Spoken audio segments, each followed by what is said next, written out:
Hello everyone, this is the Abundance Oracle. It is Thursday. It's been a very, very hot day here today and I melted. I couldn't deal with the heat and the humidity and everything else. So I went inside and turned on the air conditioner and worked on paperwork. But first I trained the brand new landscaper who seems to be a very nice guy. He did a great job for what he could do, and tomorrow he's going to be back 6:30 a.m. and that's how I knew, okay, this guy's a hard worker because he's willing to show up at 6:30 a.m. So I want to talk about non-payment of rent. If you own real estate and your tenant is not paying you the rent, I'm going to give you a couple little tips after 30-something years of doing this. No matter how nice they are, no matter what they promise, you always say to them, I understand you're going to get the rent to me, but I need to follow my procedure, and that is after, and whatever your procedure is, whether in your state it's 4 days, they have an extra 4 days to pay rent. Some places, some have an extra 10 days to pay rent, and it'll be pretty much defined in your lease. After a certain amount of time, then they get late fees. Okay. No matter what, as soon as they're late, you say to them, oh, I just wanted to remind you, I don't know if you forgot, but rent was due on the 1st. And they'll say, oh, yes, okay. Yeah, I just had to do and I'll get it to you in a day or two. You say, okay, great. I just want to let you know I always follow the lease, because in the lease it says if you're past a certain number of days, then there's a late fee. I will waive the late fee for you the first time if you get the check to me by tomorrow or the next day, whatever you're going to say.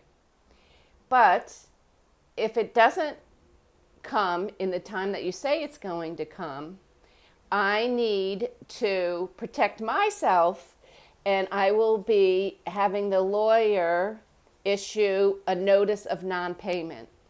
And where I am at, in the state I'm in, that's the first thing that has to go out, a notice of non-payment. So I've done this so many times. I have the forms and everything. I can fill it out. I don't even need the lawyer for that. So I do the notice of a non-payment. If you're brand new, I would find a lawyer and I would let them walk through the process with you. And I would keep all the forms and type it in yourself. It's a very short form. It's very simple and easy, the notice of non-payment. And then after the non-payment, if they still avoid it, you have to start eviction proceedings. And so that's a whole, depending upon which state you're in, there's rules for each state. So I've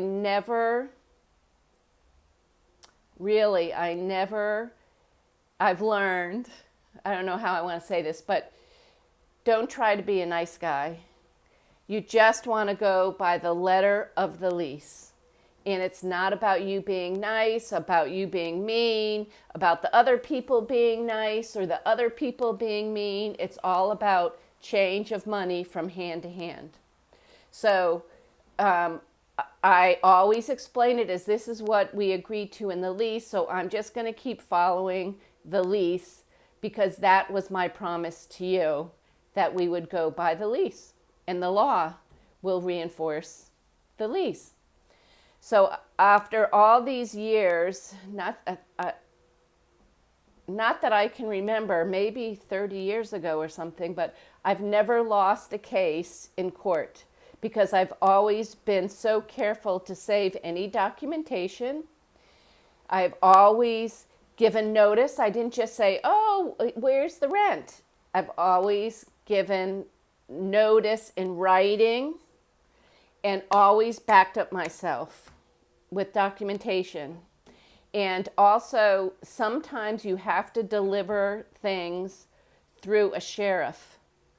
So introduce yourself, you're new, you're a landlord, and you can call up the police station, say, oh, I just need a sheriff to deliver. Where do you have somebody that does that on the side? Because usually they do it on their off hours, or sometimes they have full-time sheriffs that you just, oh yeah, call so-and-so. But the police department will know. They'll know who's doing that type of work, and you just give them a buzz. Or if you're first time around, the lawyer will say, okay, well, I'll call the sheriff and we'll get it delivered. And they fill out their name and they witness it and everything else. So if you happen to do it that first time or second time that way, make sure you take a copy of what the sheriff delivers. On that too, you will have his name and his signature to say that yes, it was delivered and properly. So you want to keep his name, and if you get to see him, depending upon where you are or how you're submitting everything, you might be able to introduce yourself to him. And it's really, really good to get to know your sheriff that's going to be delivering these. And now I've done them enough that they'll say, oh, hi, how are you doing? I say, oh, great, but I have something that needs to be delivered. They're like, okay, what's the person doing now? And it just makes the process go so much easier, especially if you have a special case or someone is a professional holdover. There's people nowadays that are professionally trying to mess you up. Yeah, I had to figure out how to say that on YouTube, how to mess you up. So you just want to follow the letter of the law always.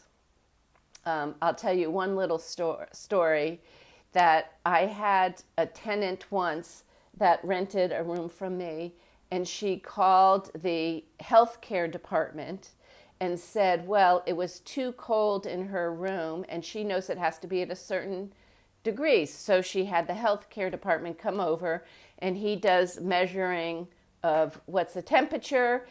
They can't do it right at the window. They have to, where I'm at, they have to do it 5 foot back from the window. And the woman just was darned if she couldn't find a spot. So she had the healthcare guy try 20 different places to measure the temperature around the whole house. And all 20, I passed, of course.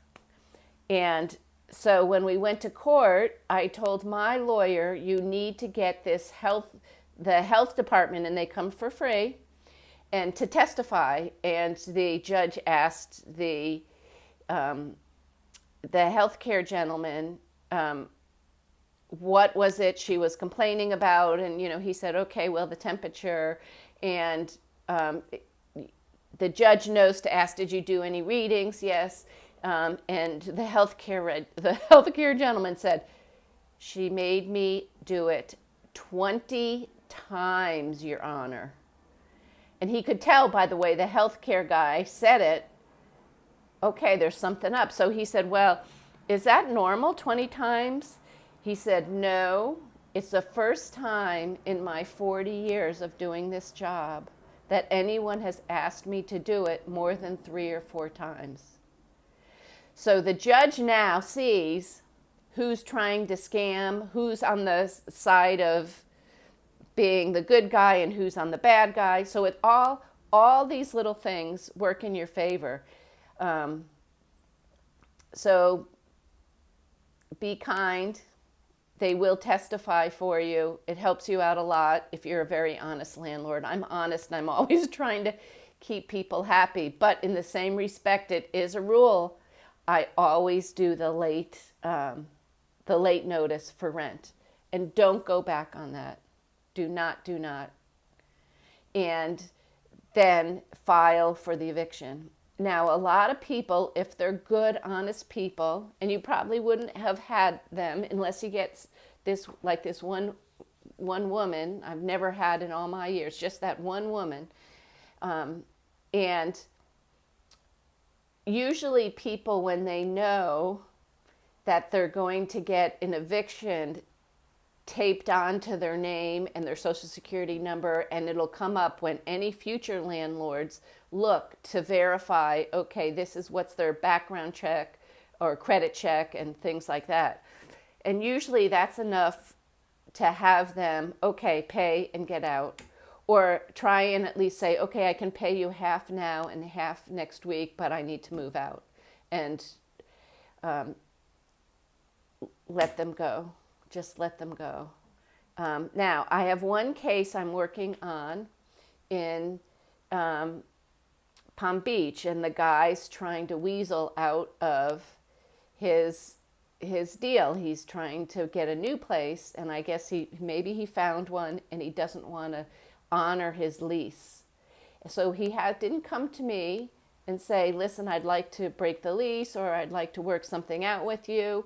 What he did instead was say, oh, the air conditioning's not good. The air conditioning's not working. There's something wrong with the air conditioning. So I said, okay, well, why don't you tell me how you, the thermostat's like a Nest type of thing. Okay, what is the thermostat set at? Oh, well, I didn't look at the thermostat. Well, okay, how do you know that the air conditioning is not working if you don't? So why don't you go, there's a book I keep in the kitchen, it's always in the kitchen, a little box of manuals, and it will teach you how to adjust the heat and the air conditioning. Well, just send somebody over. I said, no, we don't do this. We let you change when you want to change your heat up or down. You have to change your heat. I said, if you have any issues, the maid that comes to clean has been with me a lot of years, and she knows how to do it, so you can always ask her. So, okay, then I find out from the maid, he's complaining about the air conditioning. She said, it seems perfectly fine for me. And I said, okay, thank you, Rosemary. I appreciate you telling me. So now I have someone as witness to the air conditioning is fine. So he calls again and says, no, the air conditioning's bad. I said, okay, I'm going to call an air conditioning repairman, and he's going to come check it out. It was a $500 off hours type of thing, and I sent them out anyway. And he said, no, the Freon's good. He said, I don't see anything wrong. It's cooling. I said, okay, well, while you're there, fill the Freon anyway, because every once in a while in Florida you have to fill it. So I thought, okay, that'll save me having to call him in another year or whatever. Okay, so he did that. And then he said, so then the rent didn't come. And then he said, well, there's noise upstairs. They're doing construction upstairs. And I said, oh, okay, well, let me find out what's going on. He said, this is intolerable. So you see, it just goes on. And I found out that it wasn't even over my unit. It was the next person over. So, I mean, it's just on and on and on and on. So you don't know when somebody starts with issues whether they're going to be honest or whether they're going to be forthright. And he made it so difficult for me to have a repairman come over. Like, no, I won't be here that day. Okay, and I'm back and forth with the repairman and stuff. So you'll start to sense something's wrong. But it may be after the first week or something, and you want to get that non-payment of rent ASAP. The day they're late, you want that to go out. Don't wait. Even if you think, oh, the air conditioning, he'll be happy when the air conditioning goes back on. Well, no. Then there was an issue, oh, well, there's clunking. They're doing some repair work upstairs. So anyway, don't wait. This is how you handle it. And there is a procedure once you have to have someone professionally removed, evicted. A lot of people, you can work it out. You say, listen, if you leave right away and you leave the place in decent condition, I'll even work at getting your security deposit back. I'll use your last month's rent for this month. and I'll just release you. So I have found it's easier to release people and get someone new than it is to try and hold them to the lease. So after you do this a while, you'll get to know what works for you, especially different states have different rules. But anyhow, I'm at the stage for the Florida guy. I sent the lease to the lawyer and I said, okay, this is what's going on. This is what he said, and he said, no, there's no getting out of the lease, even if there was construction above his head. So I'm now, the next thing is I'm going to put in an eviction notice. So we'll see how it goes. It's just very stressful for me because I like people to be happy and get along.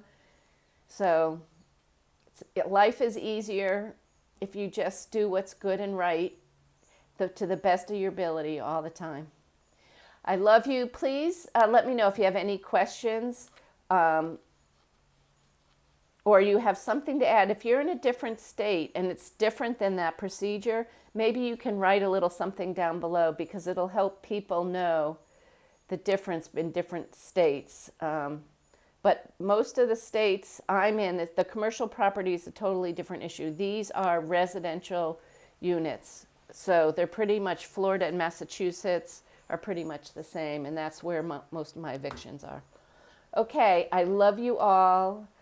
I turned the air conditioning on in my bedroom, and you know I'm a cheapskate, so it just only went on today, this afternoon. I went and splurged on Chinese food because I'm just so tired and exhausted of all these things. Oh, one last thing. Looks like all the paperwork and everything we're working on to get that other 2 units that I said I was making an offer on and were being accepted and everything. And so hopefully everything's going to go through. And I'm working on that at the same time as 9 million other things. Okay, love you all. Hope to talk to you again soon. Good night. This is the Abundance Oracle. Subscribe if you can. I always forget to say that. Bye-bye.